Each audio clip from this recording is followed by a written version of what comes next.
What's going on, everybody? Welcome back to GmiasWorldPodcast. Today we're going to be taking a look at NFL Week 15, Thursday Night Football, Chargers versus the Raiders. It was a very, very exciting game. I think a lot of people got different things from it, so I'm going to go ahead and break it down. It was a very dramatic finish. OT, obviously, 30-27. But let's go ahead and talk about some of the things that went on, right? This is something that people need to really try to grasp. Justin Herbert, since he's come into the league, has been very, very special. Now, prior to the draft, I wasn't really sold on him. Seeing him, some of his game tape and stuff like that. I didn't know how it would translate. He didn't seem like the guy that would be like one of the better players. A lot of us, looked at, different players, Tua, the other guy, Kyler Murray. We started to look at other players. It wasn't that he didn't have good stuff on film. We didn't see enough at Oregon. So it's like, all right, for me, when you translate it to the NFL, the last person that we saw, what was the last guy that we probably saw was like Marcus Mariota, which is kind of funny that he came in for Derek Carr and looked special. It was like an Oregon battle just going on. I didn't know what was happening, but we're going to get into Mariota in a second and how he looked better than Derek Carr. But let's just take a time out to look at what a rookie's doing. When you look for a prospect that's going to lead your franchise, you're looking for something like Justin Herbert. You're looking for a player that demands the respect of his teammates and that they actually believe in him. Hunter Henry, right? He's silently having like one of those years where it's like he's a stud and nobody's really giving him a lot of credit because on the other side of the field, you got Darren Waller and then you got Travis Kelce, right? That's with the Chiefs. So it's other tight ends that are playing very, very well, but I don't think Hunter Henry gets enough credit. Obviously it's 5 receptions on 7 targets, 65 yards, 1 TD, but people don't look at those plays that he made to get that first down, to get that touchdown. He was very, very clutch when he needed to be. And that was some of the bigger things that people need to understand what's going on. Obviously, Jalen Guyton, he set up the field goal to win the game, but this is some of the things that people need to understand.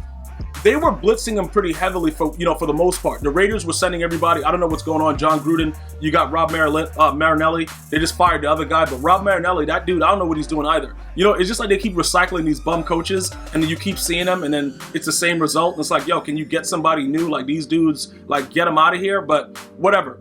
They were sending all different types of pressure at Justin, and he just sat there calmly and just dotted them when he needed to.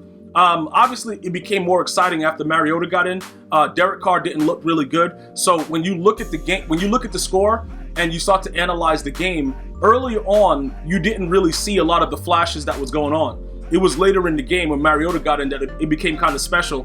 And, Justin even said it was special to play against Mariota. It's special. You come from the same organization in college, and it's like, yo, I'm in the NFL playing this guy. He probably used to look up to him, stuff like that. But either way, right? When we look at the way that the Chargers are playing right now, I just want to go on record saying I don't think they made a mistake getting rid of Phillip Rivers, even though Phillip Rivers is having a great time with the Colts. I think you guys would agree with me. Phillip Rivers is, he's balling out, but sometimes you got to make a decision as an organization, and sometimes you make a mistake. In this case, the Chargers did not. Justin Herbert is that deal. He's that guy that's going to come out there, and soon people are going to be starting to talk about him like, yo, we got a game plan. This dude going to be throwing for 300. Like, he's going to be that guy that comes out and just get it done. He has a big arm. For the most part, he's very, very accurate. All right. Under pressure, he still has some stuff he has to work on. It was several times where the pressure almost got to him. He made some errant throws. But I like what I'm seeing from this young man. And I tell you guys, I'll be the first to apologize. Because like I said, it's not like I said he was going to be trash in the NFL. It's just that I didn't think that, he was going to be this good. And none of us, no matter how you try to compare it, you can never really gauge how special a player is going to be. And many of us have predicted bust. Many players have predicted other things, or just completely shunned a player that became great. It's all about what's really inside these players and how they get to showcase it on the National Football League stage. And he's doing a great job of that. All right, so I just wanted to go ahead and point that out. Now we're going to jump over to the Raiders. This is the thing that's really, it's troubling to me with the Raiders, right? I don't think since John Gruden got there that he really liked Derek Carr. I know you guys probably say, he probably warmed up to him, whatever. I don't think he ever liked him. Now, John Gruden is the kind of coach, when he got rid of Khalil Mack, a lot of people were very skeptical. He started great selling everybody. He's like, yo, look, Amari Cooper, get up out of here, dude. He came in there and got rid of everyone. He kept Derek Carr because I believe there was nothing better available at that time, right? Now, I'm going to give Derek Carr some credit. prior to one of his major injuries, I think what did it happen in the playoffs against the Houston Texans when he was like doing like it was like an MVP season he was having, or maybe it was prior to that and then he went into the playoffs. Well, it was one of those seasons, like maybe 3 or 4 years ago, where he was on an MVP path and he was playing well. Even when he was doing that, I still was not sold on him. It's something about him where I just feel he's going to make bad decisions in clutch moments. That's just my opinion. I don't know how to really describe it, but I think the spark that was provided last night by Mariota, Gruden is the kind of coach that he'll ride the hot player. So I don't know what's going to happen. We got to see what goes on with Derek Carr and everything like that. But I think that this is the opportunity that John Gruden was waiting for. Now, it seems like harsh to say that, but I believe it's true. Because if you look at the way that John Gruden was reacting on the sidelines with Marcus Mariota out there versus Derek Carr, you can pick up on it. Like, I watch stuff like that because John Gruden, like even with the mask on, you can see that he was a little bit more emotionally involved with Marcus Mariota. Let me know if you guys agree with that. It just seems kind of weird. It's sort of like the thing when we think about what's the dude walking to him Wentz, right? Like, you know that his coach doesn't believe in him, and then you see the new quarterback come in, Jalen Hurts, and it's like, why is he so excited over there? Like, and it kind of rubs the players the wrong way, but it is what it is. It's kind of weird, but that's what I saw. Now look, let's point this out, right? Darren Waller had 9 receptions on 12 targets for 150 yards and 1 touchdown. That is ridiculous, guys. That is absolutely ridiculous, and this guy keeps doing stuff like that.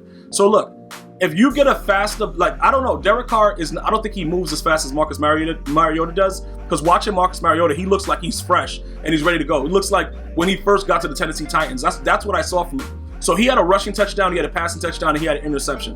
He had 226 yards, but he electrified this Raiders team. My thing is this, right? If he could go out there and do this and give you those rushing yards and give you, a decent passing game, he might be better right now for the Raiders than Derek Carr. That's what I saw, all right? And I'll be the first to tell you, I defended Marcus Mariota a lot when he was with Tennessee because I liked him. You know what I'm saying? And when you like a player, it's like, I don't know what I'm going to do with Super Mario. You know what I'm saying? Like, what are you going to do? And then the guy just keeps going out there and nothing's happening. And then it's like, all right, we got to move on. But some players revamp their careers in other places. And this might be the situation. I'm going to wait to see what Gruden has to say about, who's going to be the starter and all that stuff. You got to go through all that drama. But I think that anybody that watched this game was very, very excited with what they saw from Marcus Mariota.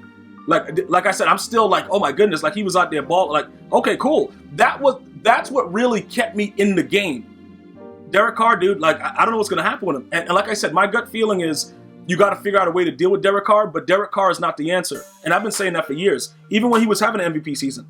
Like I said about Matt Ryan. Matt Ryan's garbage, dude. But look, he goes out there and somehow he was the MVP. I don't know. Then he gave up a lead, 28-3 to the Patriots. It is what it is. Ultimately, I believe that Mariota will replace Carr. Let me know what you guys are thinking. I'm going to see you guys and girls next time. You guys enjoy your day. Happy holidays. One love, y'all.